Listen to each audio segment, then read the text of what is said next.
সাল্লাল্লাহু আলাইহি ওয়াসাল্লাম বলছেন বাকি 99% রহমত আল্লাহ পাক তার কাছে রেখেছেন। এই রহমত এবং ভালোবাসা দিয়ে আল্লাহ পাক কিয়ামতের মাঠে মানুষকে মাফ করবে ইনশাআল্লাহ। তার মানে বলে আল্লাহু আকবার। তার মানে আমরা আশা করতে পারি ইনশাআল্লাহ তাআলা আমরা আল্লাহর জান্নাত পাবো ইনশাআল্লাহ। পাবো কি না?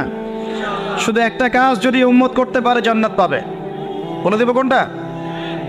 অনেক কাজই আছে কিন্তু স্পেশাল একটা কাজ, একটা। আল্লাহ রাব্বুল আলামিন মেরাজের রাতে তার নবীকে উঠিয়ে নিয়েছিলেন, উঠিয়ে নিয়ে কাছে নিয়ে আসছেন, একদম কাছে, আর যে আরশের কাছাকাছি।